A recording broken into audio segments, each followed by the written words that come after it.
एक बार तुर्किस्तान के बादशाह को अकबर की बुद्धि की परीक्षा के लेने का विचार हुआ। उसने एक दूत को पत्र देकर सिपाहियों के साथ दिल्ली भेजा।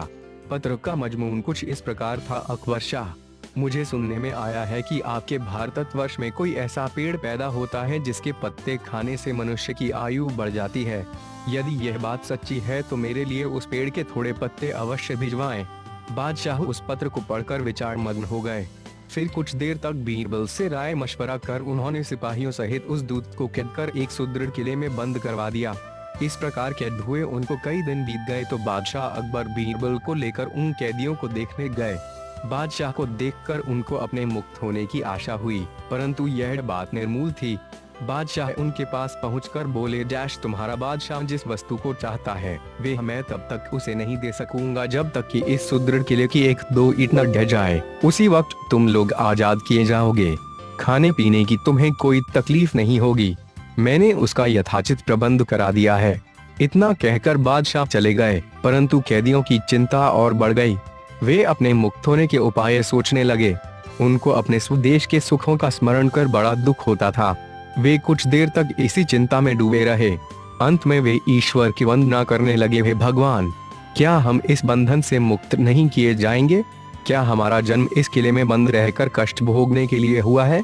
आप तो दीनानाथ हैं, अपना नाम याद कर हम असहायों की भी सुध लीजिए। इस प्रकार वे नित्य प्रार्थना करने लगे।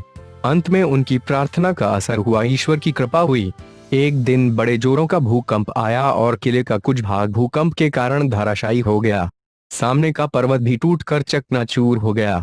इस घटना के पश्चात दूत ने बादशाह के पास किला टूटने की सूचना भेजी। बादशाह को अपनी कही हुई बात याद आ गई, इसलिए उन्होंने दूत को उसके साथियों सहित दरबार में बुलाकर बोले, डैश आपको अपने बादशाह का आशय विदित होगा और अब उसका उत्तर भी तुमने समझ लिया है। यदि न समझा हो तो सुनो, मैं उसे और भी स्पष्ट किए देता हूँ। देखो, तुम लोग गणना में केवल 100 हो और तुम्हारी आह से ऐसा सुदृढ़ किला ढह गया। फिर जहाँ हजारों मनुष्यों पर अत्याचार हो रहा हो, वहाँ के बादशाह की आयु कैसे बढ़ेगी? उसकी तो आयु घटती ही चली जाएगी और लोगों की आह से उसका शीघ्र ही पतन हो जाएगा। हमारे राज्य में अत्याचार नहीं होता। गरीब प्रजा पर अत्याचार न करना और भली भांति पोषण करना ही आयुवर्धक वृक्ष है। बाकी सारी बातें मिथ्या हैं। इस प्रकार समझा बुझाकर बादशाह ने उस एलची को उसके साथियों सहित स्वदेश लौट जाने की आज्ञा दी और उनका राह खर्च भी दिया। उन्होंने तुर्किस्तान में पहुंचकर यहाँ की सारी बातें अपने बादशाह को समझाईं। अकबर की शिक्षा लेकर बादशाह दरबारियों सहित उनकी भूरी भूरी प्रशंसा करने लगा।